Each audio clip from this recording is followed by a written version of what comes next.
means you have like pulmonary fibrosis and TB. Anyway, fine. And the next thing you do is the cap refill. And how long do we hold down for? 1, 2, 3, 4, 5, and release. 1, 2, and it is 2. So that's good. If it goes above 2, that person is sicker. Okay. All right. So just take a look. So once we've felt the hand, then we're going to stretch back the palm and look at the lines in here. If the lines have gone very pale, we know this person is anemic. Dara is not anemic because the lines on his hand are still brown, like his skin. So when you look at my hand, the lines are pink, like my skin. Okay, but if they get very pale on either one, that's a good sign that someone has anemia. Okay, so we're working our way up. This is my whole strategy. You start at the beginning and work your whole way up. So we've looked at the hand, we hold the hand, and we feel for the pulse. Okay? Is the pulse regular? Is it irregular? Is it strong? Is it weak? Is it bounding? Is it threading? Okay? And then you can count how fast it is as well. Okay? Then we move up the arm and we see, do they have a cannula? Because often in our country we always put our cannulas here. I've noticed in your country you put them here. But anyway, it's just walk up, do they have a cannula? Okay, for fluids and for antibiotics. Then you go further up and you take the blood pressure. Okay? Does that make sense? Take the blood pressure. Then, when you're finished that, you go under the arm and take the temperature. Okay, so now you've worked the whole way up the arm and you're not missing things. Okay? The problem is if you just look at someone and then you start doing all the chest and you start doing the legs and the abdomen, you get all confused.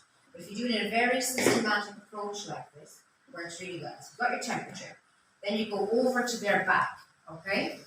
And on their back, this is for the lung part of the examination. You want to inspect, percuss, palpate, and auscultate. Okay? Do we all know how to do those steps?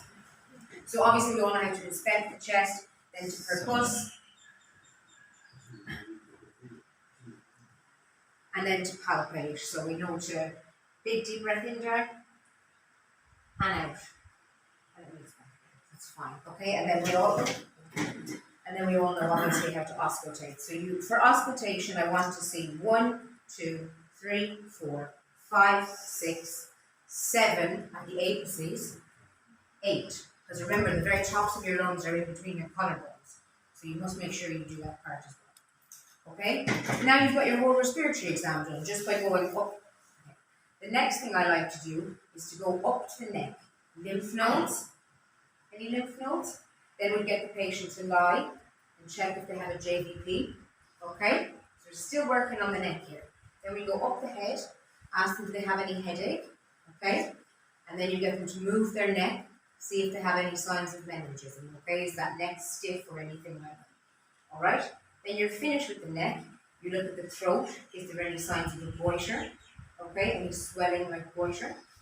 Then you move down the chest. You can do a central cap refill here. Okay? 1, 2. Because a central cap refill is much more useful than a peripheral cap refill. Because a central cap refill is closer to the heart. So it gives you better results. Okay? So you still do 1, 2, 3, 4, 5 release. Should be 1, 2. Okay? Then you listen for your heart sounds. Okay? So you're going to go here on one side of the sternum, here on one side of the sternum, and here under the left breast. Okay? Alright, fine, that's that. Then we're going to move down from here and you feel the abdomen, okay? I want you to feel it all in quadrants. So start in the middle, work your way over to the right upper quadrant, which is where you'd be sore if you had cholecystitis.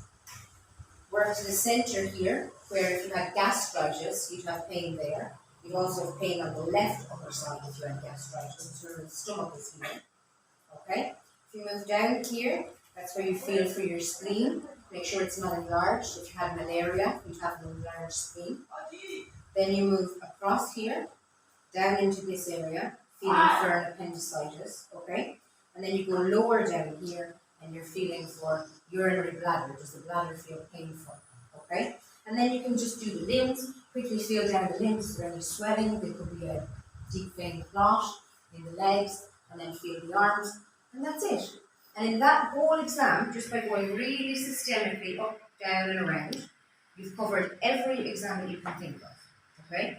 You've covered your respiratory, you've covered your cardiac, you've covered your GI, okay? The only one you haven't covered is your cranial nerves, but unfortunately they have to be done separately. So the cranial nerves, as you know, is just like the one you did earlier. It was fabulous, the cranial nerve exam.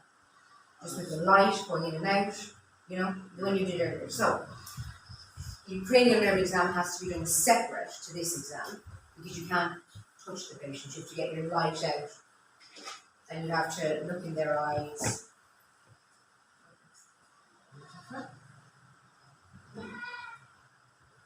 Get the light out and you look in their eyes. You do a swinging test to make sure the pupils are reactive on both sides. Okay, that's the light test. Then you put your finger out here and you ask the person to touch your finger. Yeah, and this hand.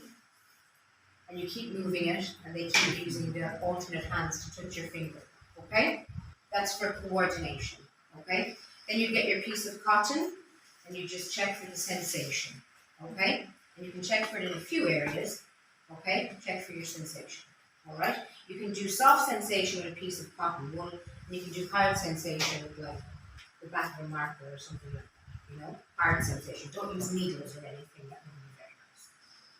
Okay, then power tone reflexes. Does everyone know how to do that? How to assess power tone reflexes? Does everyone know how to do that? Or no? If you don't know how to do it, put up your hand. Oh my goodness, you all know how to do it. You don't know how to do it. You don't know how to do it. If you're not sure, I'm not sure about tone. We're doing, oh good, look at this, we're going to do it anyway. Fine. So the first thing you want to do, is you're going to get people to raise their shoulders, okay? Right now, what I'm going to say is, I'm going to try and push down your shoulders, and you keep them up, okay? So we push down the shoulders, and Dara keeps them up, okay?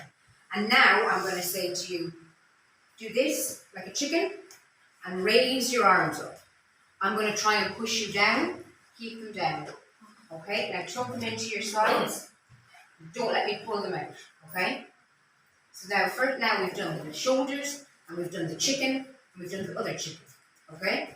Exactly, so shoulders, chicken, other chicken, okay? Then we say we're going to do some boxing. So hands up like that. Don't let me push you in. Don't let me push you in. Okay, now pull me towards you. Very good. See, he's got very good strength. Now the wrists, you do the exact same. You make a fist, put your wrist back. Don't let me push it forward. Very good. Push it forward. Don't let me push it back. Very good. And then for the fingers, you get them to squeeze two of your fingers together, like so. And then you get a piece of paper. We had a piece of paper. And you put it between the fingers, each individual finger. And you say, you keep tight on that and don't let me pull it out. Okay?